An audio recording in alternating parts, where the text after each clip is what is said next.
Hey y'all, Contessa here with another dose of nonsense on the web. This is basically another video to just answer some questions that have been asked. Somebody recently asked about Marvon Sr. and his comment that was made about freezing assets. So I wanted to go back and grab this clip so you guys could hear verbatim out of his mouth in what context it was also in. And of course, as always, it is from MollyGoLightly stream. Justin is present, and so is LB. But I want to take an opportunity right quick to also address some things.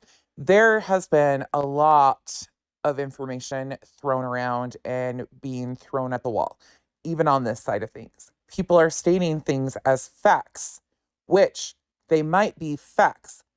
However, how they're presenting them is not factual. So therefore, they might be using details that are facts, but the story going along with it isn't quite factual. And there's been a lot of that going on, even on this side of things. I wish people would slow down and actually really understand what they're saying and doing or repeating before continuing. But that doesn't happen, as we all know, and here we are. So, again, if you have questions, ask them.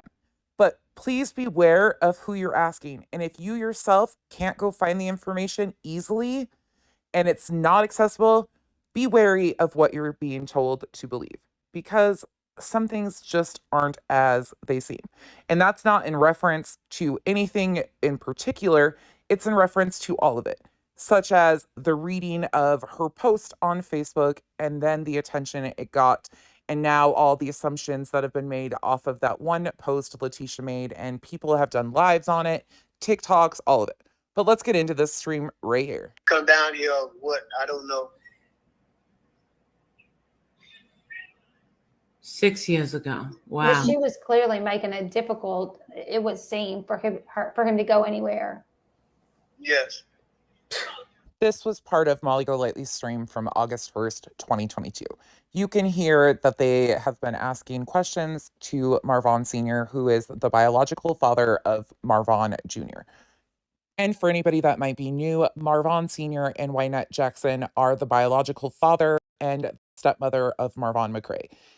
Again, Marvon was put up for adoption when he was a child, but Marvon Sr. and him had started to rekindle their relationship at the beginning of the year. Marvon Sr. and Wynette were able to visit when Marvon was still at the VA. How do you feel about these things that are coming out about your son being denied his own money and his phone being taken away? And of course, because she doesn't give any context to anything that she's stating, she is talking about a fight between Marvon and Dre that was made public from 2019. So that was something that happened back in 2019. And then when all of this happened, it was brought out to social media. If you go watch videos on the missing puzzle pieces, you will see for yourself that Marvon absolutely had access to a phone and he absolutely had access to his own money. This is not what it seems, you guys. There's a lot more information out there. Was there problems in their relationship? Possibly. But things are still being pushed off that are not true. And once again, I'm not asking you to change your opinions on Dre. I'm asking you to base your opinions on the facts. And the facts are just as they are. I'm sorry, I gotta ask. Yeah, that's just another blow. I don't know if she was in it for the money to try to. I don't know. I just hope that when it all comes out, they just put a freeze on this money and don't do nothing with it until they really get to the bottom of it. That's all. This is the conversation that people have been asking about right here when Marvon Sr. brought up the mention of freezing assets. But if you add in the part of Molly asking him what he thinks about Marvon being denied access to money and or a phone, you can kind of see where a parent would go, well, yeah, if that's what's actually going on, because she gives no context, gives no background that this was 3 years ago that she's talking about this incident happening from. So you could also see where that's where his line of thinking would go.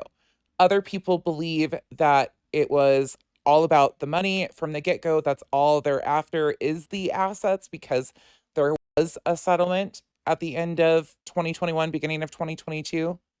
But it's kind of open-ended, and you'll have to dissect what you feel about that. Do I think it was misplaced? Absolutely. Wow.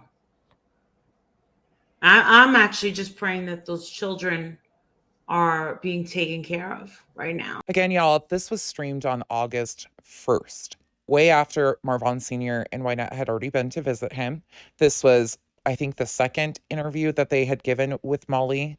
So she is just spinning this thing in a circle, in a circle, in a circle. And she had asked most of these questions previous to this stream. Since when has she really cared about those children? Can anybody give me an example of what she's done to help those children and Marvon, but specifically the children? And she said a lot about them. Yes, me too. And I hope they ain't got them kids with her no more. I don't know. And of course, you hear Marvon Sr. clearly state that he hopes those children are not with her. But where is Marvon Sr. getting his information to base these opinions off of? Does anybody know? Yeah. We don't know where they're at. We don't know what. But I thought she knows everything. What's going on? Nothing. Yes, So, I don't neither. I have no clue. I have no clue.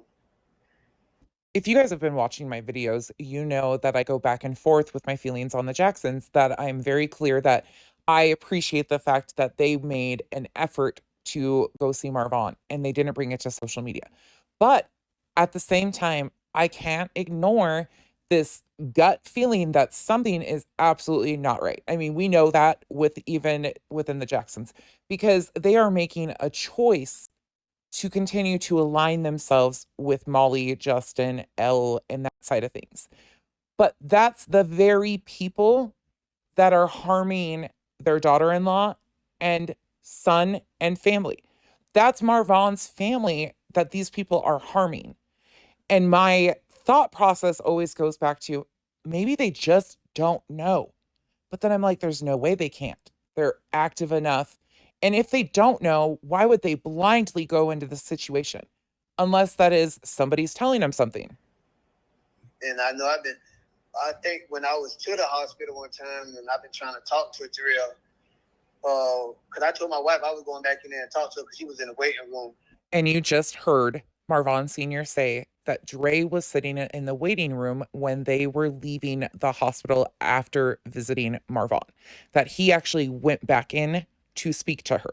You heard that. But I didn't know she was recording me that time neither, so I asked her what's going on, why she won't let me come in and talk to my son. She said she really ain't going to speak to me because she'd rather somebody be present before she speak to me. I wish right here that there would have been a third person able to come in and mediate right then and there, because I think if that would have transpired, things would have turned out differently.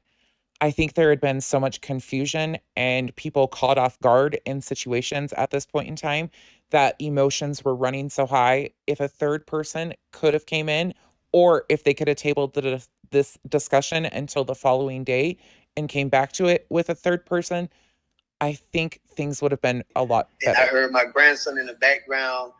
He was like talking, and he wasn't talking to me, he was talking to his mama. Because we call him Therese. He named after me because my middle name's Therese, so he named after me. My son named him after me. That's why you were confused. And people have, of course, ran with the fact that he was confused when Elle asked him about Raza. He knows him as Taraz. That's his middle name. The boys were named after him, obviously. That's why he was confused. He's only met his grandson one time. He spoke on that. Confused with the Raza? Yeah, that's why I was confused with Yeah, Raza, because that was their name. If you watch, though, it's Molly telling the dad about the facts in this story. If you watch, dad's getting a lot of his information off of what the creators say. If you go back and watch these interviews, the creators speak for and over the family 99% when the family is even trying to talk. Because if the family starts to veer off in a direction that isn't potentially where the creator wants to go, they definitely steer that back. We've seen it. We've seen it with our own two eyes. I just wonder how heavy their influence has been on what the family believes as facts. And unfortunately, I don't know if we'll ever know, but that's a problem because we know that they've been lying, blatant lying about so much.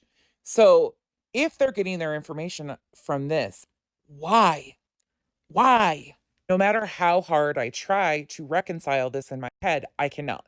Because at the end of the day, I do not understand why any family would be relying on YouTube creators to be able to access their son.